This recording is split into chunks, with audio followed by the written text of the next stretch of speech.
Assalamualaikum warahmatullahi wabarakatuh. Bismillahirrahmanirrahim. Pada hari ini kita lanjutkan materi kita tentang transport membran. Kalau pada pertemuan minggu yang lalu kalian mempelajari secara konseptual apa itu transport membran, ada transport aktif, ada transport pasif. Nah, kali ini kita akan melihat sendiri fenomena atau peristiwa akibat adanya transport membran ya, melalui kegiatan praktikum secara mandiri yang dilakukan di rumah kalian masing-masing. Nah, ini Bapak jelaskan petunjuk atau cara kerja atau langkah-langkah yang harus kalian lakukan di rumah. Baik, ini petunjuk praktikum mandiri di rumah transport membran. Ya, tolong disimak baik-baik, jangan ada satu langkah yang terlewat. Adapun kenapa kalian harus dituntut melakukan ini, karena ada di kompetensi dasar atau KD 4.2 yang berbunyi, yaitu peserta didik dapat membuat model tentang bioproses yang terjadi dalam sel berdasarkan studi literatur ataupun percobaan. Ya, dan bioproses yang terjadi itu kalau di KD 3.2 kemarin ada sintesis protein, ada reproduksi sel. Tapi untuk reproduksi dan sintesis protein itu nanti akan kalian pelajari di kelas 12. Sehingga untuk kelas 11 bioproses yang kita amati ini adalah transport membran. Adapun judul percobaan yang akan kita lakukan adalah ini,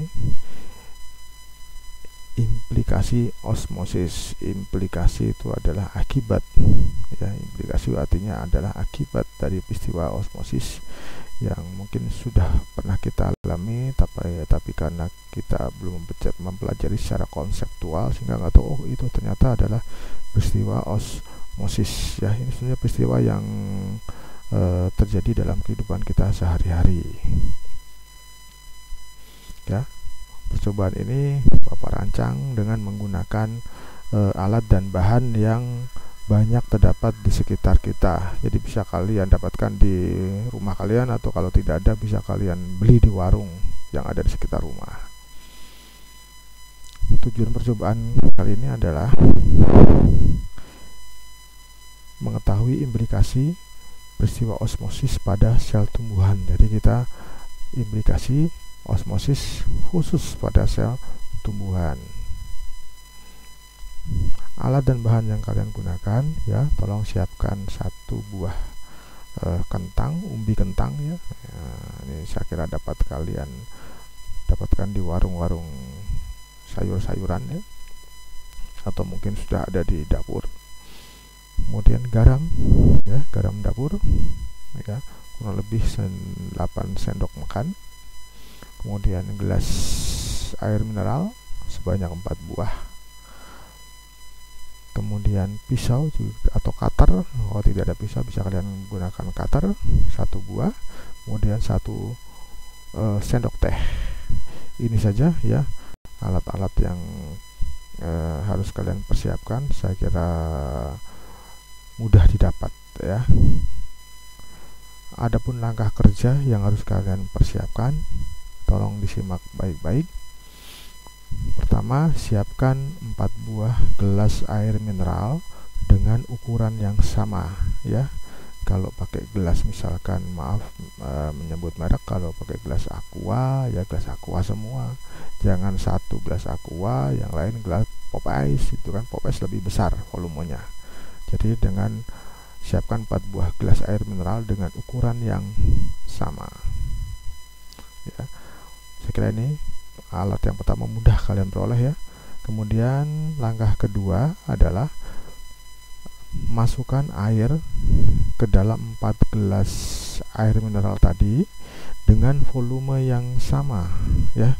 Kita mudah saja, kalau 4 gelas ini adalah gelas yang ukuran sama, maka untuk memperoleh volume yang sama mudah saja. Jadi kamu isi dengan ketinggian yang sama, maka itu sudah volume keempat gelas ini adalah volume yang sama ya, dengan ketinggian yang sama. Ya, setelah masukkan air ke dalam 4 gelas air mineral tadi, berilah masing-masing pada gelas itu label A, B, C, dan D ya pada keempat gelas tersebut. Jadi seperti ini, ada label A, ada label B, ada label C, dan label D. Jadi ada 4 gelas. Sekarang ada 4 gelas dengan label A, ada gelas label B, ada gelas label C, dan ada gelas label D. Langkah keempat berikutnya, setelah memberikan label pada 4 gelas, masukkan garam dapur ke dalam tiap-tiap gelas dengan ukuran sebagai berikut ya. Jadi garam dapur yang kalian persiapkan tadi ya, siap-siap ya untuk dimasukkan ke dalam masing-masing gelas. Untuk gelas A itu masukkan 1 sendok makan saja. Gelas B masukkan garam dapur sebanyak 2 sendok makan. Gelas C masukkan garam dapur sebanyak 4 sendok makan. Gelas D 0 sendok makan, artinya tanpa garam dapur, hanya air murni tadi ya. Aduk tiap-tiap gelas sampai dengan garam dapur tadi larut ya. Jadi setelah dimasukkan, yang gelas A 1 sendok, gelas B 2 sendok, gelas C 4 sendok makan garam dapur, yang gelas D tanpa garam dapur, ini keempat-empatnya diaduk sampai kemudian garam dapur yang pada gelas A, B, dan C larut sempurna. Langkah berikutnya, tolong siapkan kentangnya, kupas kulit kentang dengan menggunakan pisau atau cutter, dikupas ya, hati-hati jangan sampai terkena pisau atau cutter. Kemudian potong kentang hingga berbentuk seperti stik dengan panjang kurang lebih 5 cm. Buat 12 potong stik kentang ya. Nah, kurang lebih seperti inilah ya gambarannya. Ya, stik kentangnya panjangnya 5 cm kurang lebih ya. Buat stik kentang ini sebanyak 12 dengan ukuran yang kurang lebih sama. Masukkan stik kentang ke dalam 4 gelas larutan garam yang tadi sudah kalian buat ya, pada gelas A, B, C, dan D. Masing-masing gelas sebanyak 4 potong stik. Jadi masukkan stik kentang ke dalam 4 gelas ya. Kemudian masing-masing gelas masukkan sebanyak 3 potong stik, sehingga tadi pas ya. Kalau kalian buat 12 stik kentang ya, tiap gelas ada 3 stik kentang, berarti pas 12 stik kentang ya. Diamkan selama kurang lebih 30 menit ya. Diamkan selama kurang lebih 30 menit.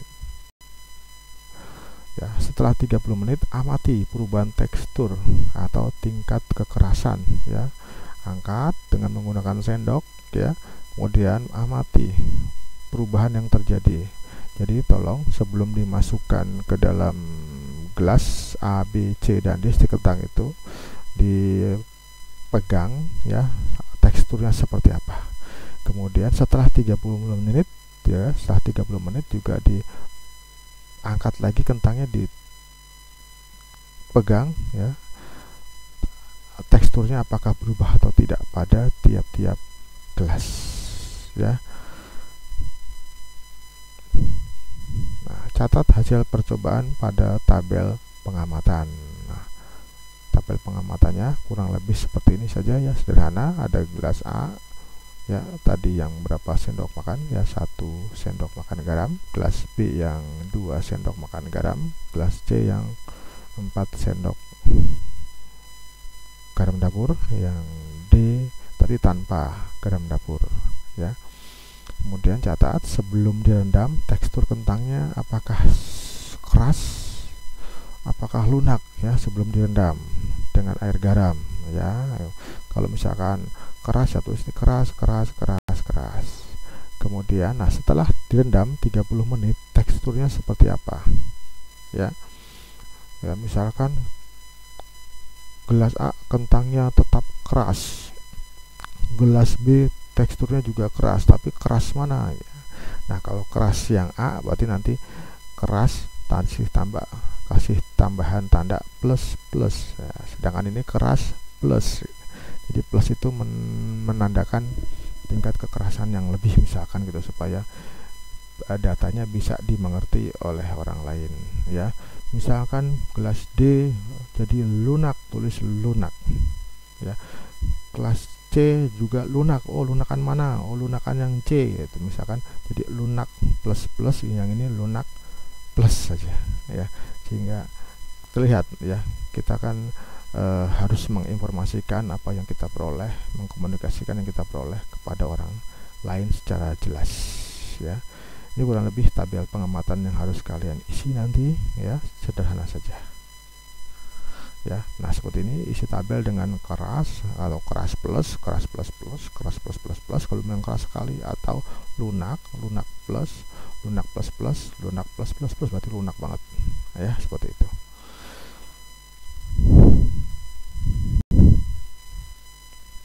Nah, ini pertanyaan untuk diskusi ya, yang harus kalian jawab ya. Deskripsikan perubahan stik kentang yang terjadi pada keempat gelas larutan garam ya. Kemudian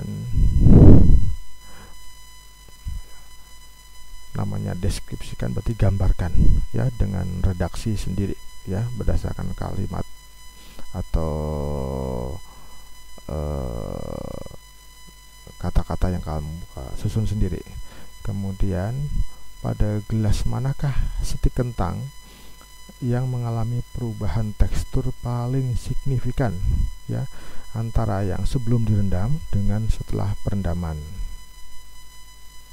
Ketiga, peristiwa apa yang terjadi pada sel-sel kentang ya, jelaskan ya. Misalkan terjadi perubahan, kentangnya jadi dari lunak menjadi keras, apa yang terjadi, atau dari keras menjadi lunak, apa yang terjadi, peristiwa apa yang terjadi, apa yang menyebabkan sehingga terjadi perubahan tersebut. Bagaimanakah tekanan turgor dan tekanan osmotik sel-sel kentang pada keempat gelas tersebut? Nah, tolong dilihat lagi materi kita yang lalu, apa yang dimaksud dengan tekanan turgor, apa yang dimaksud dengan tekanan osmotik ya. Kedua tekanan ini adalah implikasi dari peristiwa osmosis ya. Adanya osmosis nanti menyebabkan terjadinya perubahan pada kedua tekanan ini ya. Tolong dibuka lagi catatannya itu ya, tolong disimak dengan baik-baik. Pertanyaan ini didiskusikan ya. Boleh ya kalian berdiskusi melalui berbagai media ya, dengan teman-teman kalian sendiri ya, dengan melalui medsos, melalui WA, silakan diskusi ya. Yang tidak boleh adalah hanya kalian mencontek ya jawaban tempat kamu tanpa berpikir ya, itu yang dilarang ya. Pasti hasilnya akan berbeda ketika kamu hanya mencontek ya, itu akan menghasilkan hasil yang berbeda dengan kalian yang mendapatkan jawaban ini secara aktif ikut berdiskusi ya. Saya kira itu ya materi kita. Tolong ini dilakukan dengan baik, dengan penuh tanggung jawab, dengan penuh rasa ingin tahu, dan tentu dengan sikap yang menyenangkan ya. Ya, mudah-mudahan ini bermanfaat. Terima kasih atas atensi kalian ya. Selamat belajar dan tetap semangat di tengah wabah COVID-19. Akhir kata saya akhiri dengan assalamualaikum warahmatullahi wabarakatuh.